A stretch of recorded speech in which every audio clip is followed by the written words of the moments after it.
Welcome back to Keeping It Real with Dr. Ruthie Simmons Uncensored, where we talk about ways to increase belonging and a sense of safety and purpose for students in schools and support educators as they engage in work that is increasingly challenging and making sure that they have the support that they need to do the work.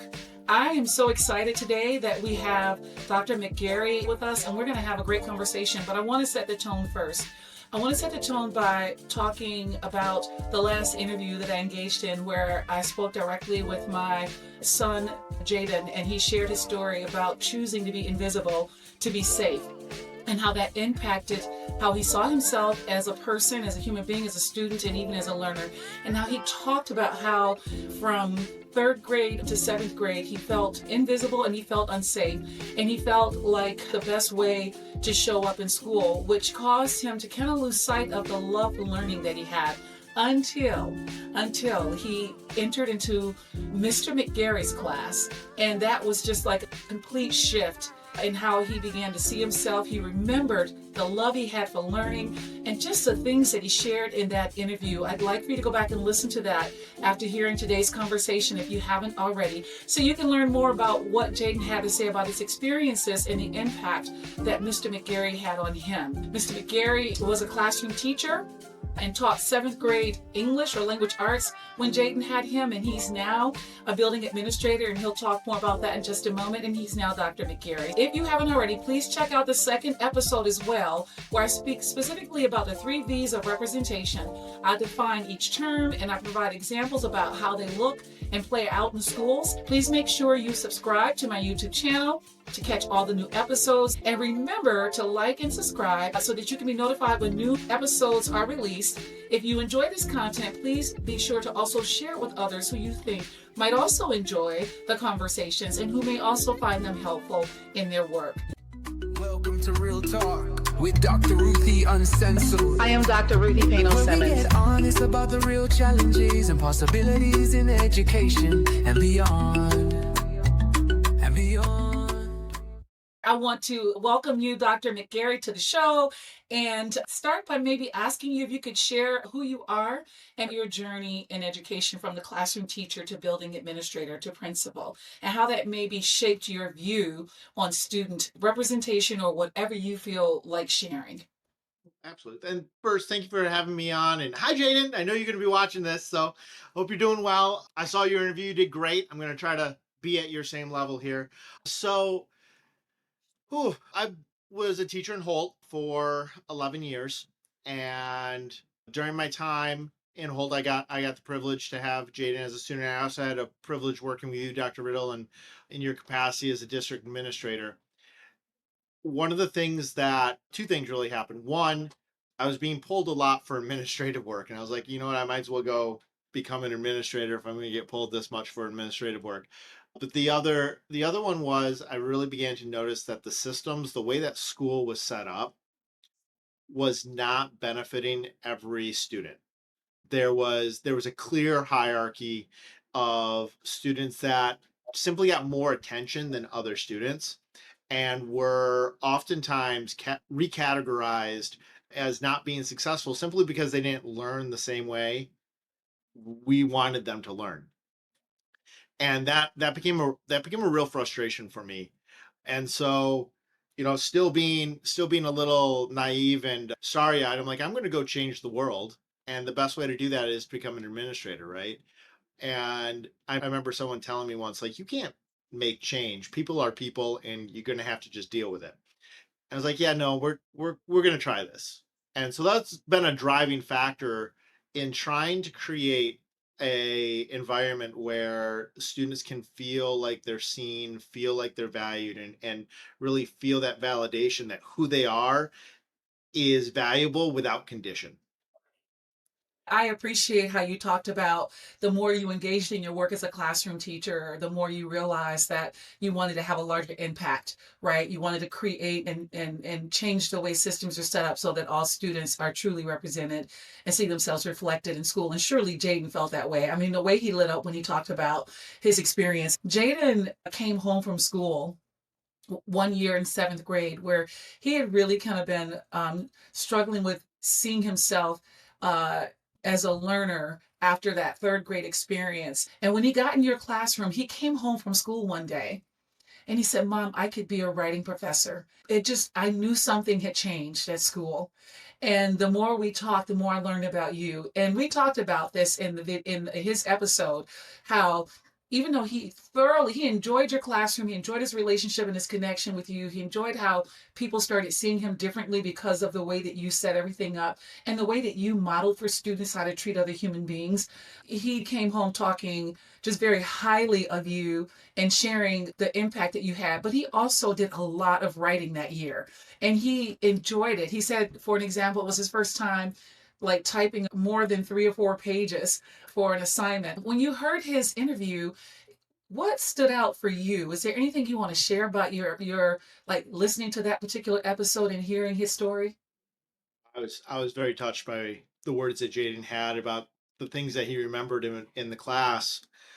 I was really excited that he actually remembered how much writing we did, because that was one of the very intentional things that I did as a teacher, knowing that seventh grade is such a transitional year for people, that it is a spot where you feel lost.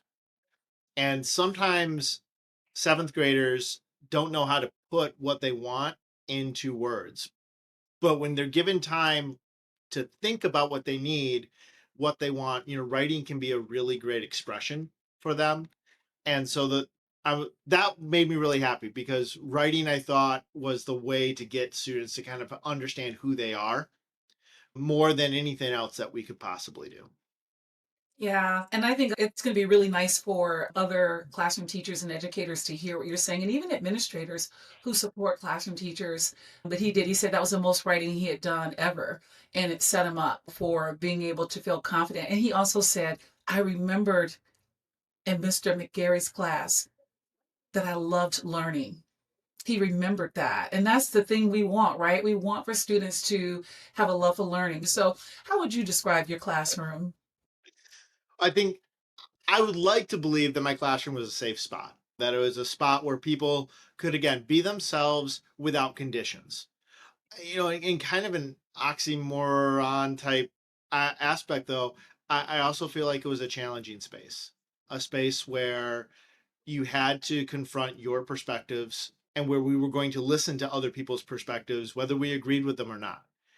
And, when you mix safety with that, you can get this really great blend. I was just telling a group of teachers the other day that we are constantly on the precipice of pushing kids so far that they just want to yell, and keeping them in a spot where they still feel comfortable. And if we can balance that razor's edge, that's where learning happens. That's where we make impact. Yeah, I think that's so powerful what you're saying. A couple of things I heard: students can show up as their full selves. They don't have to check who they are at the door. And they can actually negotiate, who they are, who they're becoming as a part of their learning, which I'm pretty sure plays out in writing because to me, writing is such an intimate thing, right? And it's such a powerful thing. And so I really appreciate that. And then also the complexities of having students show up as themselves and opening up a space for the perspectives to be shared. I mean, you're really, in my opinion, getting into what we talk about when we talk about culturally responsive teaching. And that did come up in the interview with Jaden, because he talked about how you spoke to him with your humor. I don't even know if you knew you were being humorous, but for him to remember vexation, and for him to remember that and be still full of the joy that he had when he heard it back in seventh grade, that really touched me. He also talked about how you created a safe space, not just for him, but for all of the students who needed that space. And then you also gave of yourself outside of your teaching time by setting up spaces even at lunchtime. So I would say, if I could describe your classroom from being on the outside watching my son navigate the space, it'd be dynamic, it'd be safe, it'd be challenging, it'd be inclusive, it would be growing, right? When we talk about growth mindset, not in the sense that we want you to grow, but we're not going to give you what you need, or we're going to ask you to check your identity at the door. So I just really appreciate that. Let me ask you this question.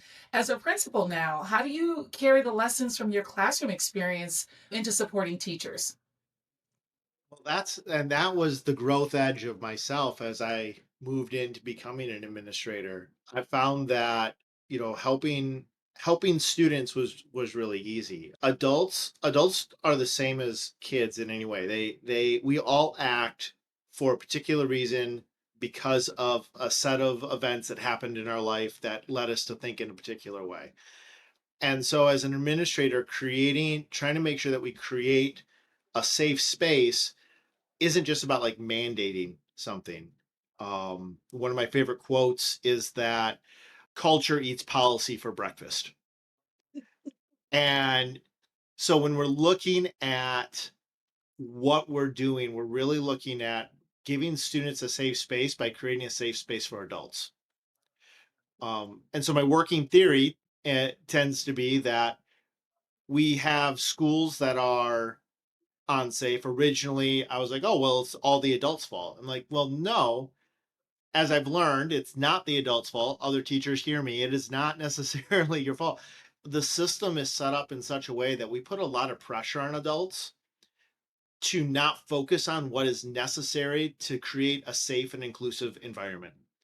That's where I love being an administrator. I can actually lift some of those weights. We can begin to pull back that curtain of saying you have to be on page 12 by Tuesday and start saying you're on page 12, you're on page 20, and you're on page 3. Are your kids learning? If the answer is yes, I don't care. Like, be on the page that your kids need to be on.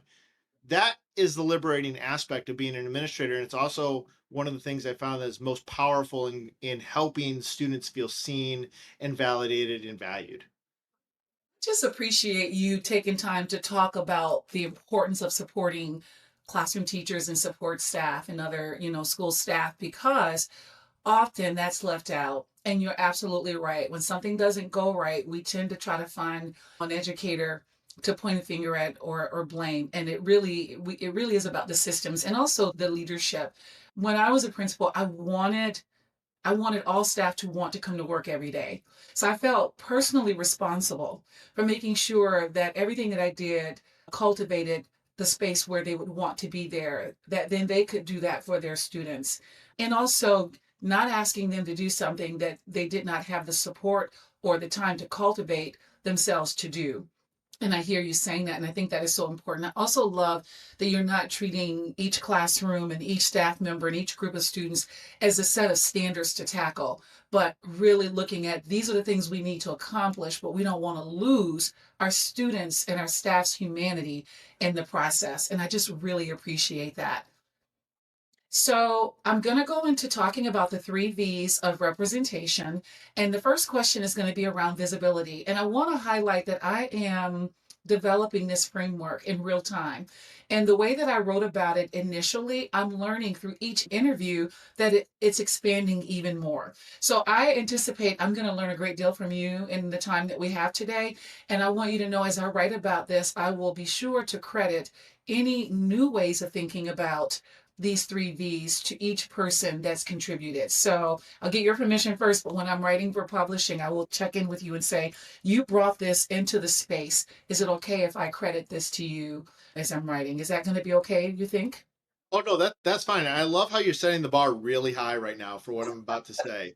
So there's You set the absolutely no bar. pressure. You said it how years ago. It's on you, Mr. McGarry. So, but anyway, I'm going to go ahead and get started. And thank you. So, as a teacher, when you were in your teacher role, how did you? And you may have already touched on this, so you can expand if you want to. How did you intentionally ensure that students felt seen? In some ways, I know there's some guilty pleasure into helping them be seen because I'm just a giant nerd myself, and I liked watching a lot of the stuff that my seventh graders liked doing and watching. So it just gave me an outlet to talk about it. I think understanding what they liked and modeling that in, our anime clubs or our game clubs, just coming in and listening to them. I remember, Jaden and many other students would come in during lunch, and we didn't have any agenda or anything. It was literally just kids sat and talked. I had a second lunchroom. I would listen in, and I would comment every once in a while or make some wisecrack. Uh, but it gave me a sense of where they were, not only what they liked, but kind of like a barometer of their emotional state. And I was able to take that and look at other students and talk with other students, and in listening to them, I feel like they were seen. That's really powerful because I'm hearing a few things. One, I heard you say you focused on what they were interested in, which is so powerful. And again, connected to culturally responsive teaching. Two, hearing them. So seeing them is not enough, but are you hearing them? And I remember saying in the episode with Jaden, Mr. McGarry didn't see the Jaden that he wanted Jaden to be. He saw who Jaden was. You saw Jaden and you celebrated Jaden while challenging Jaden to continue to grow as a learner and as a person in ways that really lifted him up in a positive way. Our identities are being shaped in all the experiences and interactions we're in, especially for our students. So helping to shape the way that he saw himself and others saw him in positive ways. I also heard you say you provide a space for them to just talk, for students to just be able to come to a place, sit and talk, and that they have their own space for talking. You would comment, but they could truly call it their space, even though you set that space up for them. Another question around visibility. In what ways did you work to help them see themselves reflected in your content and maybe in your resources that you shared? I think a lot of that came from the writing that we were talking about. We would read as many different books as we could. We did have a curriculum as a seventh grade. We read the Titanic. We did a whole section on poetry. We did myths and legends. One of my favorite sections was on the Harlem Renaissance. We did that, and we tried to show as many different perspectives as possible. But one of the key parts to helping students isn't just having them read the text. It's about figuring out how they relate to the text, what it means to them, and then showing them that this poetry that was written 100 years ago is really not that different than a Taylor Swift song, and having them make those connections for themselves and find that literature was alive in the world and it wasn't like this dead subject that we were learning about. And when kids started to realize that, they also began to realize, like, oh my gosh, I'm already a reader. Like, I don't this isn't something I need to do. I'm already there. Or like in modern times, we would say, in like modern, like 20 years later, right? We would say, you're already a writer. Look at all the writing that we do every single day. It's not something that's we have to make writers. We have to help kids acknowledge that they already are a reader, already are a writer.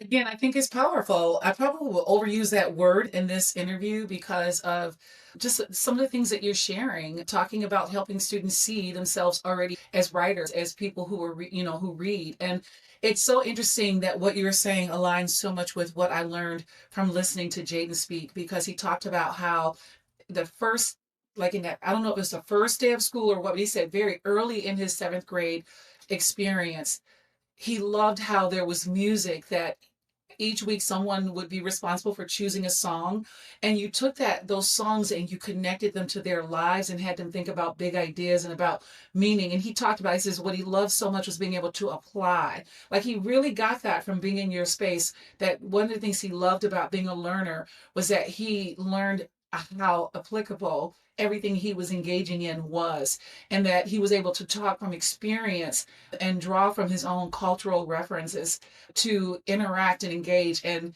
the first time he said he talked for about 20 minutes, which was huge for a child who made themselves invisible, who did not necessarily engage in the ways that we kind of privilege in our K-12, our pre-K-12 setting. You privileged other ways of knowing and sharing and getting to know what students knew. And then to focus on content where different students could see themselves reflected. What's really funny is Jaden's father loved the word vexed. He would use that word all the time. So when you introduced the vexation, when you all were reading Shakespeare, it brought Shakespeare to life for Jaden in a way that maybe it wouldn't have had that connection not even been made. And then the humor you brought to it made him made him lean into learning. So, okay, how do you support teachers in highlighting students, their presence, their talents, their contributions? think a lot of times, well, I'm very blessed in the sense that the district that I work in right now is Capturing Kids Hearts School. And so, as a Capturing Kids Hearts School, it's all about visibility, voice, and validation. And so, that has not been a huge hurdle in my current state of helping make students visible. One of the things that we do look at and what we're looking at in systems, like we have shout outs once a week. And we've even recently had some teachers say, hey, we don't think that's enough. We think that we need to give more. And what I'm trying to do is not dictate the specifics of the system, just set up the system and let the people who are the real experts make sure that they can fill in what they need, what they know their kids need. And so we already have a system. The teachers wanted something more. They got together, they talked. They're like, "Hey, we are going to do a daily shout out, and this is how we're going to do it." I'm like, "Great, okay, we've got a daily shout out. We're going to start it on Monday, right?" They are doing a great job of finding that visibility, but sometimes I think that my best move as an administrator is to kind of step out of the way and let teachers be empowered to do what they think is right for their kids. I need to do some boundary setting. I need to do some support. I need to get rid of red tape. But at the end of the day, though, the teachers are going to know the students and what they need on a much more personal level than me. And so I want to make sure that I'm there to support them, not tell them, hey, this is what we need to do.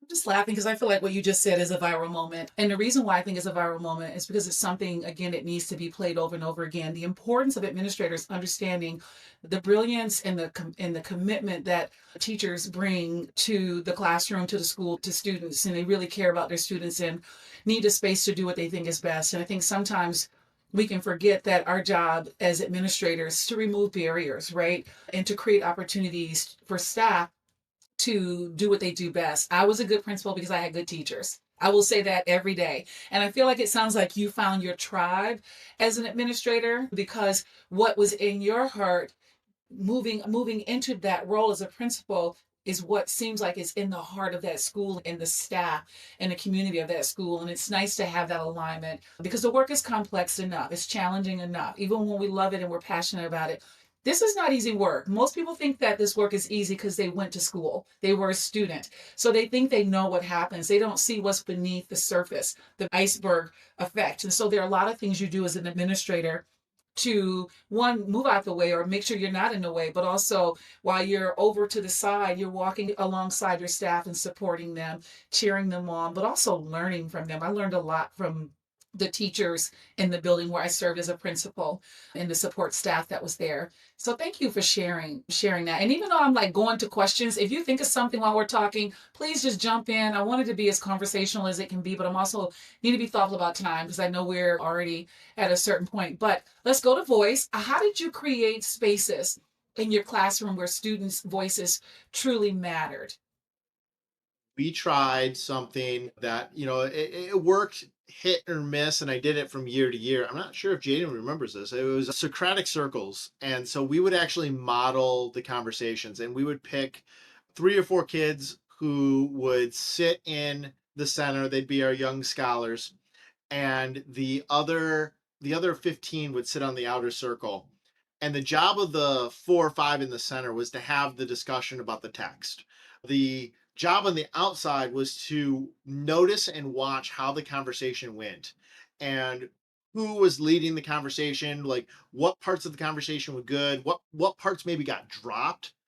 And so we would have this main conversation, and then we would have a meta conversation about like what the conversation was and how it could have gone better and what was some highlights, and what are some things that like you just really wanted the conversation to gear towards and it didn't get there. We also did a fishbowl where it was a little more. You had again 4 or 5 people up front, and they were stuck until they made a contribution that was meaningful. And now we defined what meaningful was, and then they got to go and pick somebody. They could jump out of the fishbowl and bring in.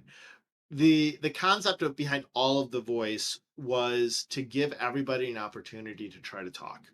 More than that, though, it was also about trying to understand their identity, who they were, what they valued, and why certain things hit a chord with them and other things didn't. And so, the literal sense of voice we had conversations. The deeper sense of voice is like giving them an identity so that they can define themselves and kind of hear that inner voice that says like, hey, this is who I am, this is what I value. That's a little harder, but it takes a lot of work to do. And some kids were, some of our young scholars were up to it, and some I think made it there in another year or two. But I always thought like, hey, I can at least lay the groundwork. Yeah, for sure. Okay, so again, there's so many gold nuggets here, so many strategies that you're outlining just in sharing some of the ways in which you supported students. So I'm excited for those who are going to listen to this and have some strategies that they can take back. Like it made me want to go back and be in the classroom just listening to you share those two examples of ways that you made sure students' voices were a part of the classroom.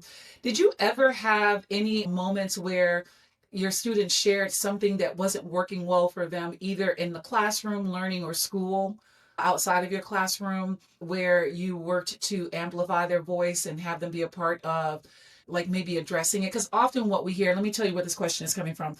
Often when we think about student voice, we think about giving a survey and hearing from them and making changes to our systems.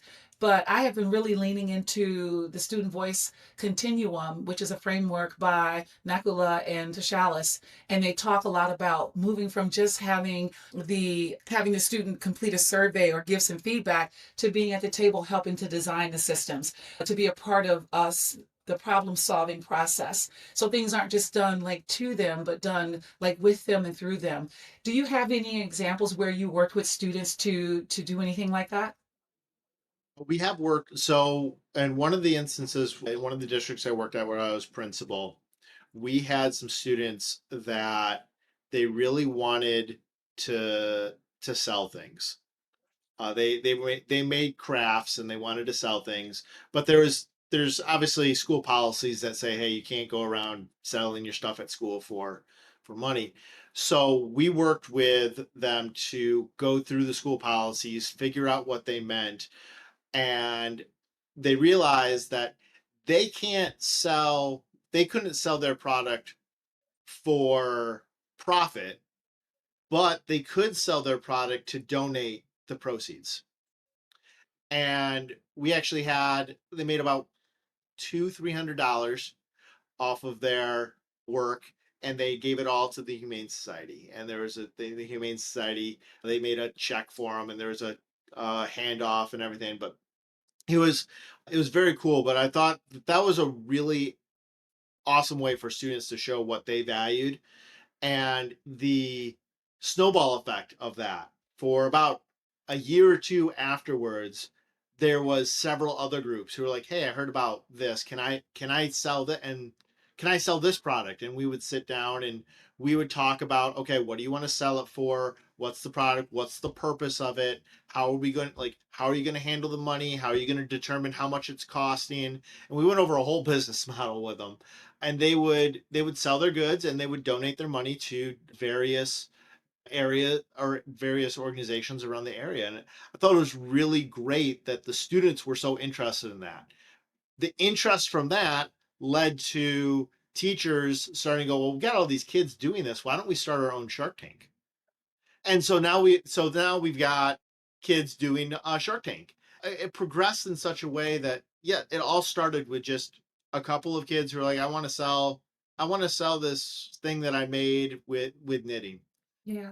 I think that's so amazing because there's a lot in that as well. Like one of the biggest things I think of is that you could have said, we can't do that, and that's the end of it. But instead, you got the students involved in understanding and looking at the policy for themselves and understanding the whys and getting them thinking about how they could still do what was valued, that what they valued, but in a way that would be in alignment with policy, but also give back to their communities, which then again, like you said, had a snowball effect. By having classroom background, I see all the learning with that. You talk through business models. I have another person I'm going to be interviewing who went to school in Holt.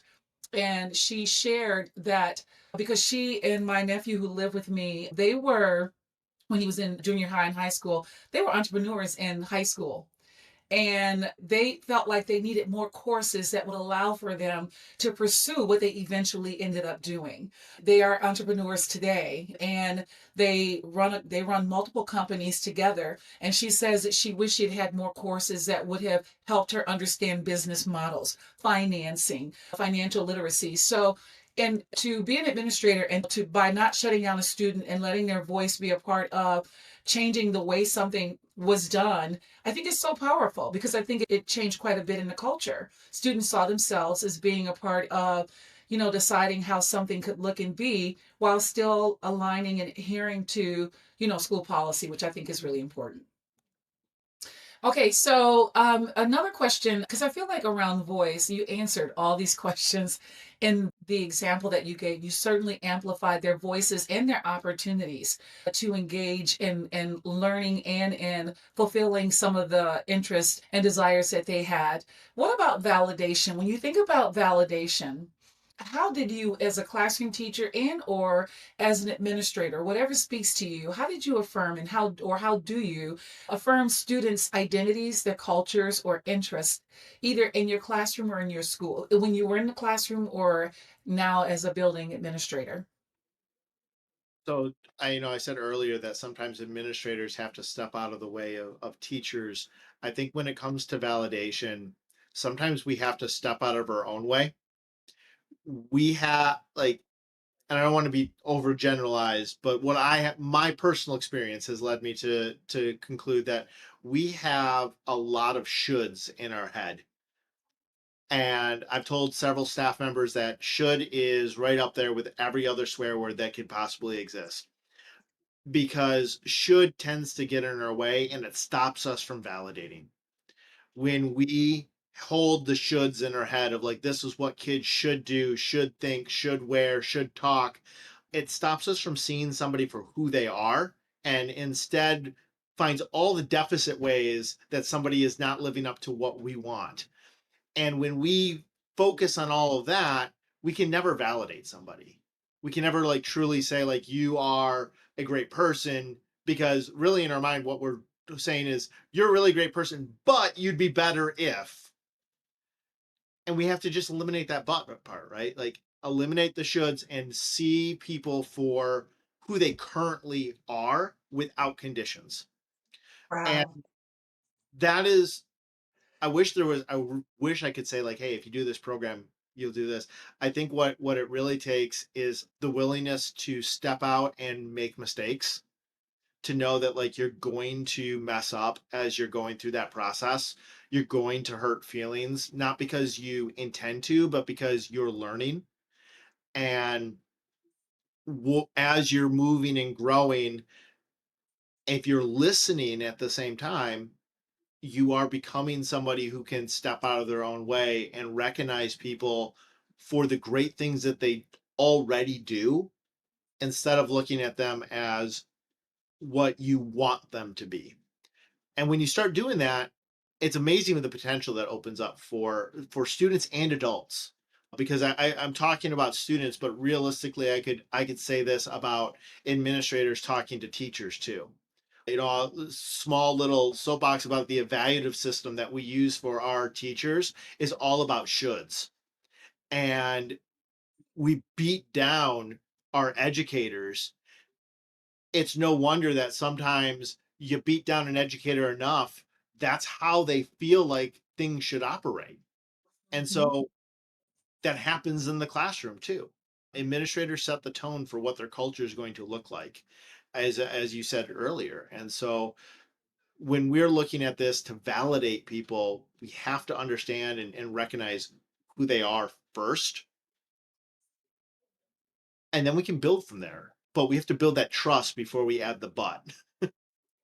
Really appreciate everything you're saying. This is such a rich offerings that you're having. And I couldn't resist, because Jaden told me how he loved when you said vexation. And I have to do it because it made me laugh as well. And I thought, so when people should on people, that is a source of vexation, right?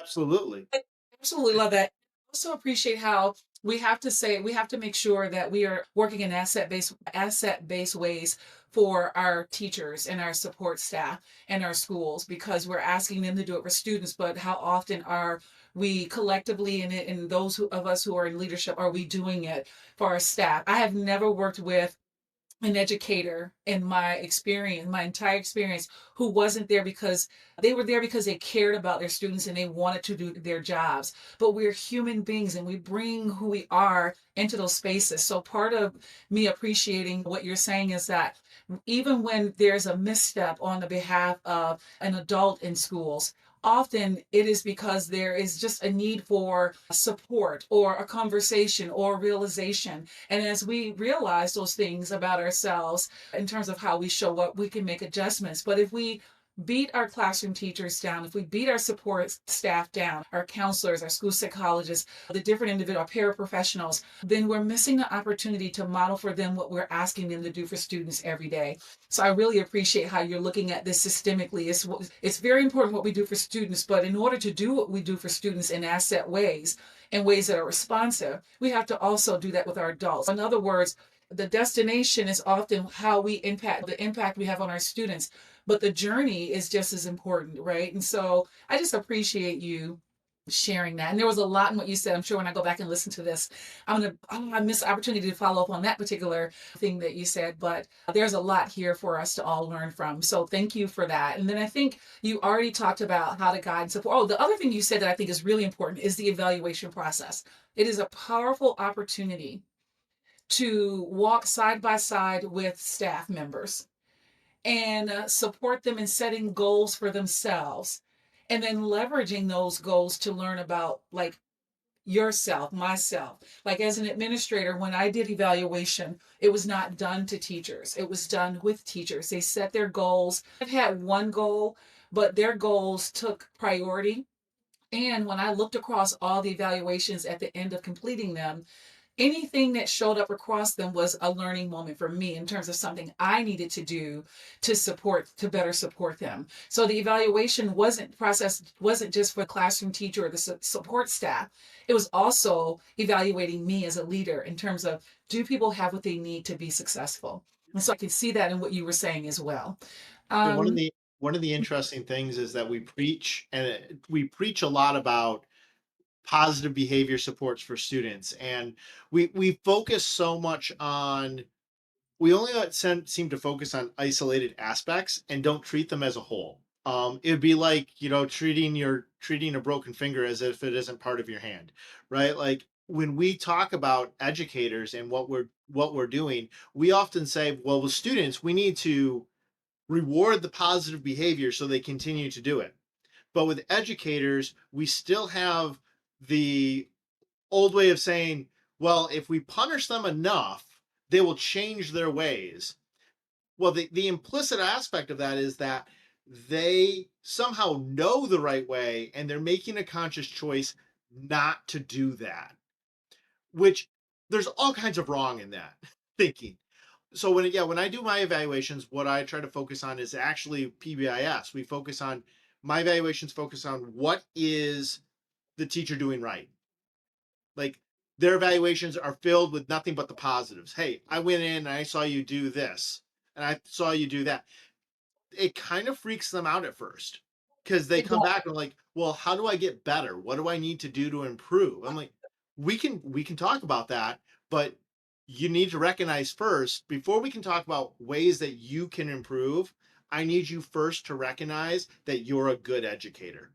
can tell that you are an amazing administrator. I know you're an awesome human being, so it's going to carry over into the work you do. And I'm not just saying that. I don't say that about everybody. I say it to people who I feel like I see those qualities. Now, get me wrong, I probably can do better with the very field that I'm in, positive behavior supports. I really love what you're saying, and I feel like you're creating something for me and my colleagues at the National Center to think about. And I'm sure they have already been thinking about it, but when we think about positive behavior supports, we're saying one thing for students, but we're not necessarily modeling it for adults.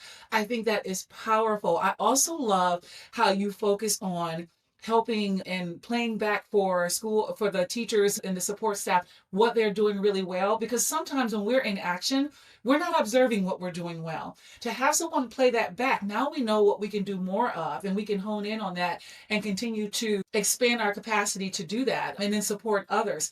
You and I have this in common, I think. As a building administrator, when I served in that role, there were no surprises in the evaluations because it was so important that as a building administrator, that I made sure that I was not only in the trenches with my teachers. I didn't ask them to do anything that I wouldn't do or that I wasn't doing. If they went to professional learning, I went to professional learning because I needed to understand what they were learning so I could make better decisions and not be making decisions based on guesses or what I think they're learning about anything that's going to be implemented. The other thing is that we addressed needs to grow in real time. So if I observed something, I gave that feedback in real time and we worked on that, or they worked on it, or I worked on it. My staff gave me quite a bit of feedback that helped me to grow. I had one teacher tell me, Ruthie, I just need you to shut up. And it was the best thing she could say to me because I had students who were on the autism spectrum. And we had students coming into my building from the region we had an EI program, emotional impairment program in our building. And I was talking too much to the students when they were escalated. I was over talking and that was making them escalate more. So I had to go through training for de-escalation. I had to take time to make sure I was building relationships that were authentic with students to make sure that if they were escalated, that I could find something that they were interested in that I could leverage to then be able to come back and deal with whatever the issue was later. And so I did a lot of learning, but I love how you talked about that. It makes me want to now go back and be in a building again so I can like more intentionally do what you're saying. So I appreciate that. For all you administrators that are listening, there's so much here that's rich. So I hope that this is helpful for you. And of course, if you're listening and you have strategies that you've been using that will make a difference, please share them. There's a place where you can drop your comments no matter which platform you're watching. But if you're watching on YouTube, go into the chat and share. As I'm giving snaps to Dr. Mark here, it's hard not to say Mr. McGarry. What are some things that you've done in your buildings to preserve the humanity of your teachers and your school staff as you're asking them to preserve the humanity of students that they're working with? Okay, looking back, are there strategies that you wish you had used more consistently to support visibility, voice, and validation? And it could either be a look back when you're in a classroom or as you reflect on your practice as an administrator. Yeah, I think I would have to reflect on my practice as a person. One of the things that was probably the hardest is learning what was my emotion and what was somebody else's emotion. And if I'm honest, I think it's what burned me out as a teacher. And there was a part of me that was like, "Oh, adults will be so much easier, so I can be an administrator." And I was wrong. I was very wrong. They're so much harder. And so learning that like I've got to put up this shield, and it's not that I reject others' emotions, it's that I don't have to live it with them in order to show empathy for them. There's a lot there. Go ahead. Were you going to say something I else? think so. I mean, that would be what I would, if I could go back as a teacher, I'd want to be using my force field a little bit better and not have my shields down all the time because everything that a student told me, I just lived it right with them because that's what I thought I had to do. And, a lot of experience later, it's like, oh, I don't have to be as sad as you are, but I can still walk alongside you. Yeah, absolutely. Because often you're that light, right? You're shining some light where into that place that might feel dark for them, where the sadness might reside. And so, oh, that makes so much sense. And it just sounds like you have a deep sense of like you're empathetic, like you really care about how others feel and probably can pick up on it pretty easily. I really love what you said when you said being aware of the emotions of others, students in particular, staff, and yourself. Where do theirs end and yours begin? And how do you balance that? Now, everything that you've been saying to me makes me think about something that people don't treat as a strategy in the work that we do, and that's self-reflection. It sounds like you're very reflective of your practices and of things that happen. I also heard you talk about that metacognition piece. So you're thinking about how you think about things, and then you're thinking about how you came to think about the things that you're thinking about. And that type of, I'm going to say thinking again, really is transformative because when we get to the root of why we are the way we are, we think the way we do, we act the way we act, we can really then make changes. But if we're not aware, we'll continue to repeat patterns of practice because we haven't addressed those mental models that we have Yeah. around why we're responding. So you talked about a mental model of feeling everything that your students felt and needing to balance that so that you could be in it for the long haul and be able to support students no matter what they may have been dealing with while maintaining a sense of well-being because we care so deeply. So that's another strategy for those of you who are listening. It's important that we think about our practice, but we think about how we think about things and how we came to think about those things if we want to disrupt some of those patterns. And one thing I'll say to you, Dr. Mark, is that when I was a building administrator, sometimes when a staff member was having a difficult time, you could tell that something was really going on. I could focus on their behavior in real time, which I rarely did. I would often pause and ask them, how are you doing?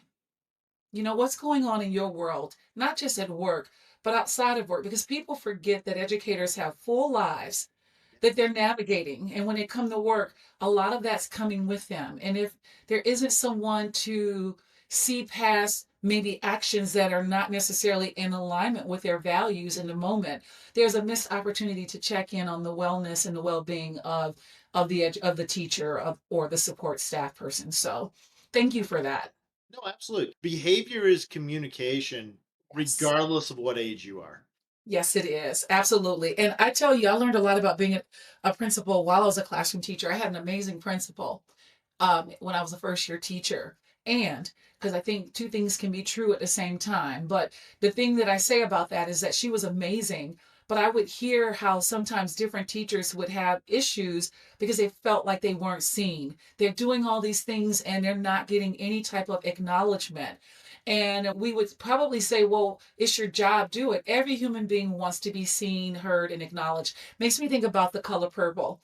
When Celie says to Shug Avery, don't you think it pisses God off when people walk past a field of color and don't acknowledge it? Everyone wants to be seen and appreciated. We don't do it for that, but to acknowledge some and not acknowledge others. Adults really there's a hierarchy of needs for us as well. So we have to be thoughtful about that. Yeah, Okay. we forget a lot of times that adults, Maslow's hierarchy of needs and any other hierarchy you want to use applies to adults. Yes, absolutely. Absolutely. In fact, on airplanes, they tell us to put our oxygen mask on first, right?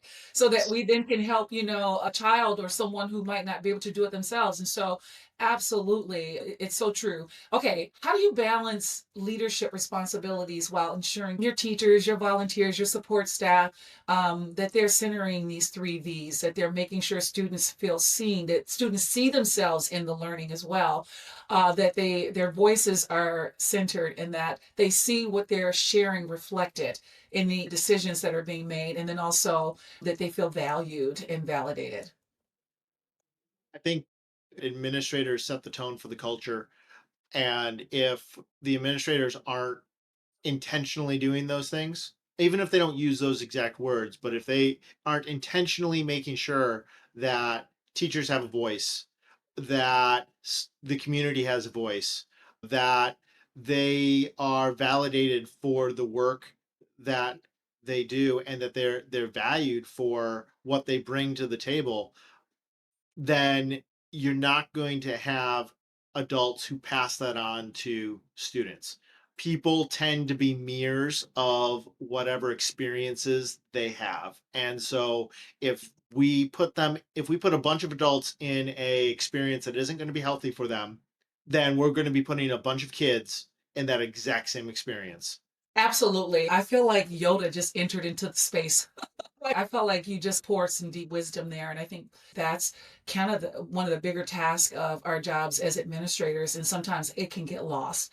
So thank you so much for sharing that. As we close, any final messages or thoughts for educators, school leaders, students, teacher educators, because they're preparing the future generation of teachers and also administrators or parents about the importance of supporting visibility, voice, and validation in Yeah, schools?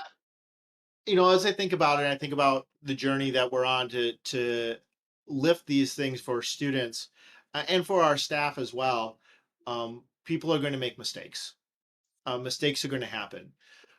There's a difference between making a mistake, learning from it, and not repeating it, and making the same mistake over and over again.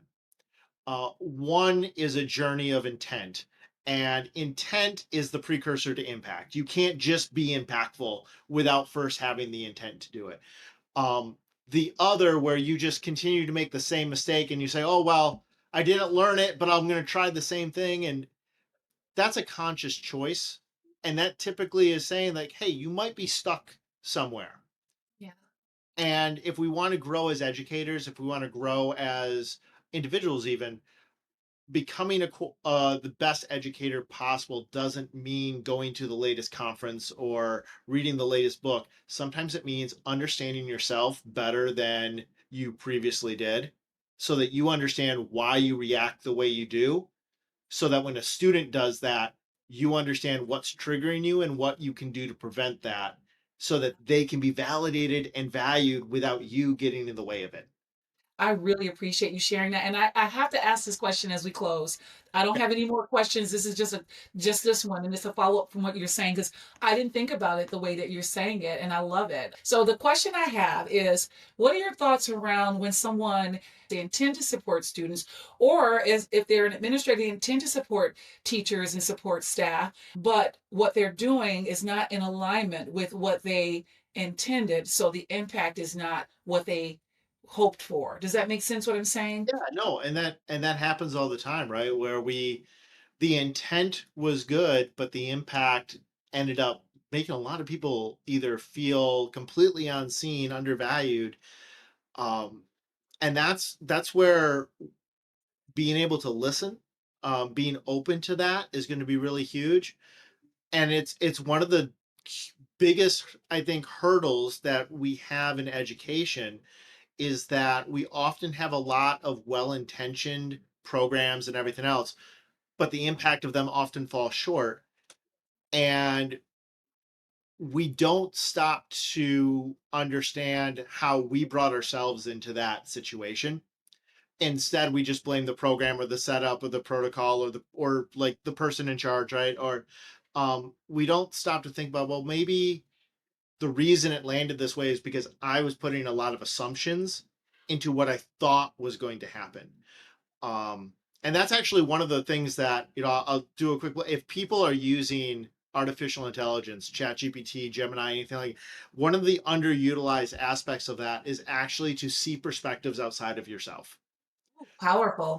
Type in to your chats like, hey, I've got an angry parent, they're angry about this, I just wrote this email, how will this be received by them?